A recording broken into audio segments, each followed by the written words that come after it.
guys, welcome back to my channel. I am so excited to see you guys. If you're new, this is the perfect time to be tuning in if you're new, because I'm going to be trying something different on my channel. So we are going to be doing Get Ready With Me for Bedtime while I tell you a real paranormal ghost story. So if that's something that really perks your titties, then subscribe. And if you're feeling generous, leave a like. So go grab a snack, go grab a drink, grab your favorite face mask, because we are about to get into it. Okay, the ghost story of this week that we are going to be talking about, I'm sure you've heard of it. It's been going viral on TikTok.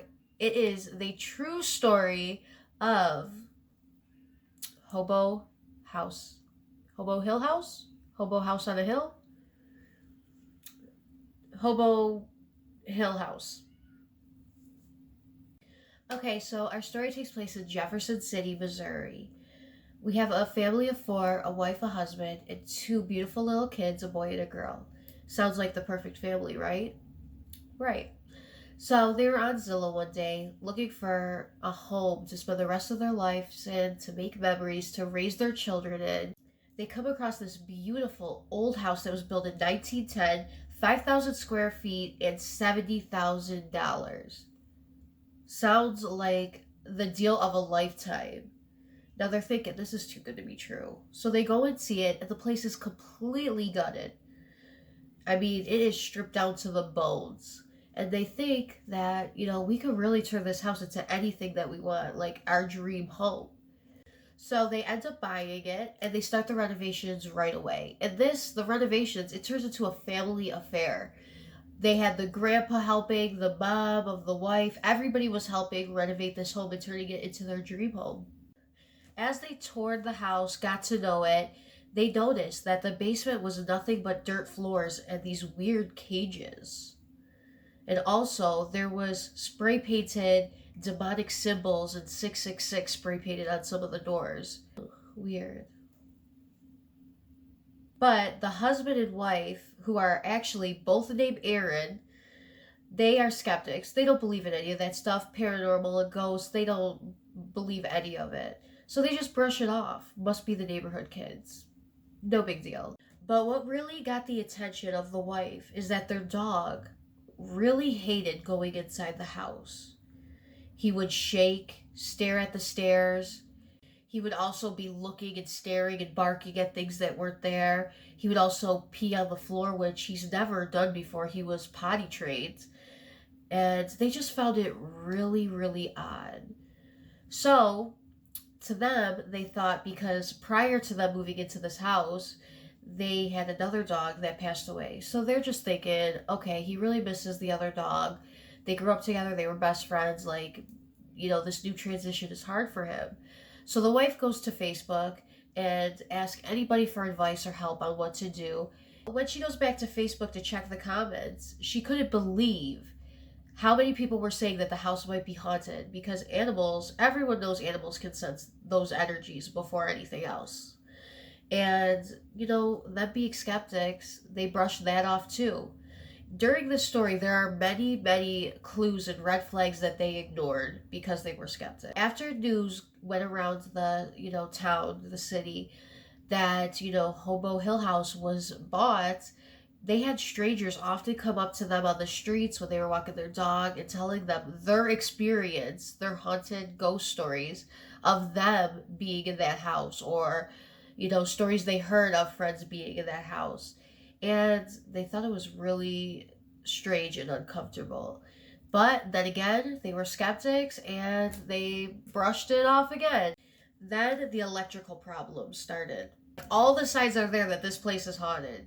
If it were me and these things were, I would know it right away. As soon as my dog didn't want to come into the house and was shaking and barking at stuff that wasn't there, and my lights are flickering and all this stuff, no. And I have a basement full of cages. No, I'm sorry. Pass. But anyway, so the electrical problems started up, and they just chalked it up to their contractor, because they did see him using Electrical for Dummies handbook. So yeah, they blamed the contractor, and kept going on with the renovations. Like, everything was okay. All this weird stuff isn't happening. The dad of the wife built a beautiful brand new staircase for the basement, one that was much more safer and more appealing to the eye. The mom of the wife, they were renovating the kitchen. The wife was redoing the floors. The kids were picking out paints for their bedrooms. They were painting, starting to move furniture in. So when they started sleeping there, that's when things really kicked up a notch. The husband and wife said that almost every night at 10 p.m., they would hear like this dragging noise, like above them in the attic. Every night, around the same time it happens.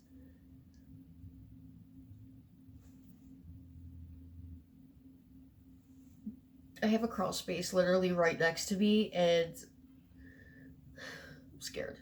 See, there it is. Then they started smelling this overwhelming, terrible, nasty mildew smell. It was so strong in the house. They didn't know where it was coming from. They couldn't find the source. They checked everywhere. And plus, you have to take in consideration, they are renovating this house. The walls were completely gutted. They would know if there was any, like, leaks or, and there wasn't. Everything was basically brand new and replaced. So it was really strange that they couldn't find the source of this smell. They could not get rid of it. Now, I forgot to mention, before they renovated the house, all the doors from the inside, like inside the rooms, had deadbolts on them. Now, remember that. So the one night, the mother and daughter and the son, they were all playing in the daughter's room, when all of a sudden, the mother looks up and sees that the door is locked from the inside. Now, her kids are too short to reach it. She knows she didn't do it. The husband wasn't in the room. So who locked the deadbolt? Around this time, fall was approaching. Halloween was coming up. As the mother said, that they lived a ton of life in that fall. They went trick-or-treating. They bought the father that helped with the renovations, the grandpa, a fixer-upper camper that he really loved. Their grandmother had a stroke, but recovered, thank God, miraculously. And, they got baby's first haircuts. They had their own business together. And yeah, they just, like she said, lived a ton of life, and everything seemed fine. When you would look at pictures on Facebook of them, it seemed like they had the perfect family in life. But in reality, they were really struggling and needed help and guidance on what to do about their house. The wife was really worried that, nobody would believe them. And them being skeptics, they didn't really know what to do. What was the next step to getting rid of these energies in their house? And it got even more worse. Whatever it was, started messing with the children. One day, the father and the daughter were bringing in groceries when all of a sudden the father heard a noise. And at that very exact time that he heard that noise, his daughter, his sweet little daughter, looked up at him and said, "Daddy, someone just said hi to me." The husband and wife started having horrible, vivid nightmares. The wife had repeated vivid nightmares of this old lady going up their old staircase in that house with a crying baby. And this woman in this dream got so frustrated with the crying baby that she bashes his head on the banister of the stairs and kills the baby instantly. And that dream was so vivid and terrifying, the wife said she would never forget it. Then the sleep paralysis started. And now, people that, love the paranormal and ghost stories and stuff, we know that sleep paralysis people say that they claim to see shadow figures. And one famous shadow figure that people see while having sleep paralysis is the man in the top hat. That sounds fucking terrifying. And no matter how hard they try to move on like everything's okay, the darkness of Hobo Hill House just kept draining their energy. They would want to stay in bed all day. They would want to sleep all day. Like, they had no energy to do anything, and they knew it was the house. One night, the mother was giving the daughter a bath. And the daughter, the sweet, innocent daughter, looked up at her mother out of nowhere and said, Mommy, what would happen if I threw my baby brother out the window? The mother literally stopped dead in her tracks. Her heart sank to her stomach, and she said, "Baby, why would you say that? That's horrible. You don't say those things." The daughter, looking completely unaffected that she just said that, all of a sudden snapped to reality and started crying and saying, "Mom, I didn't mean to say that. I didn't say that. My brain told me to say that." The mother knew. At this point, there was no ignoring it. The mother knew that whatever's going on in this house is now messing with her daughter. And they couldn't ignore it anymore. They couldn't. They had to do something before something serious happened. The next day, Erin, the wife, started calling psychics, mediums, started calling priests, pastors, real ghost hunters to see if she could get any advice or help to, help her family.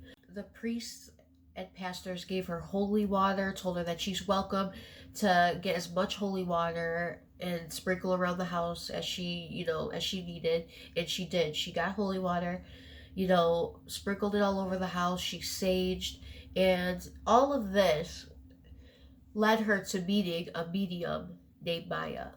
The wife said that Maya was really excellent with helping them. She wanted to help as best as she could, and she told Erin and taught her about saging and all that stuff, crystals to kind of you know balance the energy and renew the energy kind of in the house. Maya also gave her this cross necklace to help protect her. And now I told you the wife and the husband had their own business, photography business.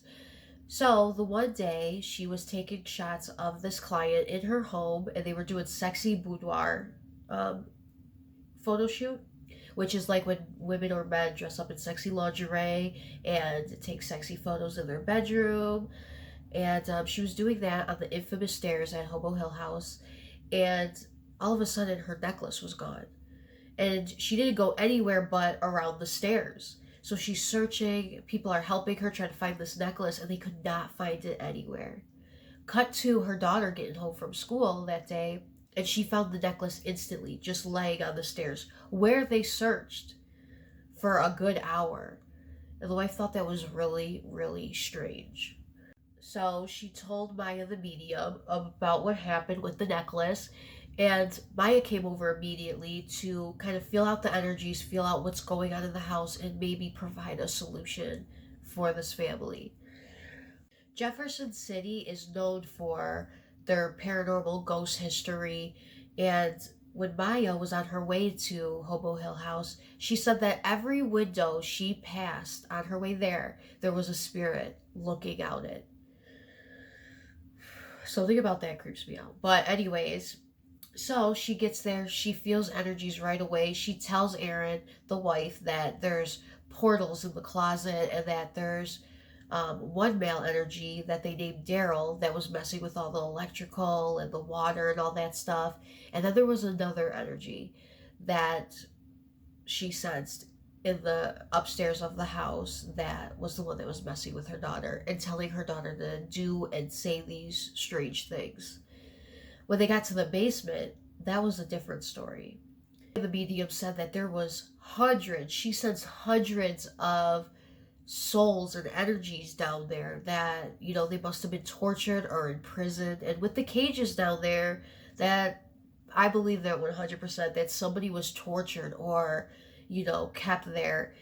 Something suspicious happened there, okay? You don't just have a bunch of like cages in your basement for nothing. Okay? You don't need cages to do your laundry and store, and have a pantry. Something fishy went on there. But anyways, so Maya the medium. Also, I never told you guys that there was this weird rusty colored stain in their floor that they couldn't get rid of. It almost looked like dried up blood in concrete. It was so bizarre.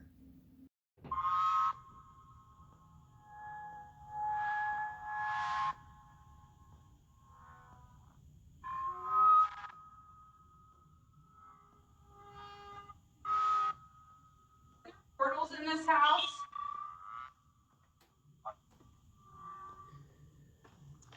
know the names of anybody that stayed here?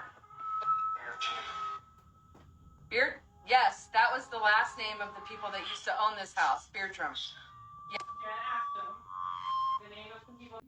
They also in the basement had this, because it was concrete, so it was like concrete bricks, and in the concrete, it almost looked like a girl in the concrete, which I'm gonna put up a picture because that's probably the worst explanation, but this is what it looked like, an actual figure of a girl. So after Maya the medium's visit, Erin, the wife, she researched right away if she could find anything, articles, anything about what happened at Hobo Hill House before they moved in that could be causing all of this, paranormal stuff to be going on. And she did find out a couple things that she didn't know before. So, one of the things that she found out was that they lived right down the road from the oldest, most haunted prison in that area, which is the Missouri Penitentiary. And there was also, I'm not really sure, but somewhere, either in the prison or in the house, there was a gas chamber that killed 40 men and women. So she also found an article about two slaves, Elijah and Violet Ramsey. Now, see, Violet Ramsey was free, so the town folk or whatever the hell you call them, they killed and tortured her husband Elijah because she was a freed slave. And, to kind of, punish her and kind of keep that control of her, they decided to kill her husband. But now it seems that Aaron and Aaron Clark, their last name is Clark, by the way, if I said that, I don't know if I said that. Now they actually rent out Hobo Hill House as a Airbnb so people can have the chance to experience Hobo Hill House for themselves. They were featured on, news channels. They had news articles written about them. The whole city became curious about the Clark family and their house.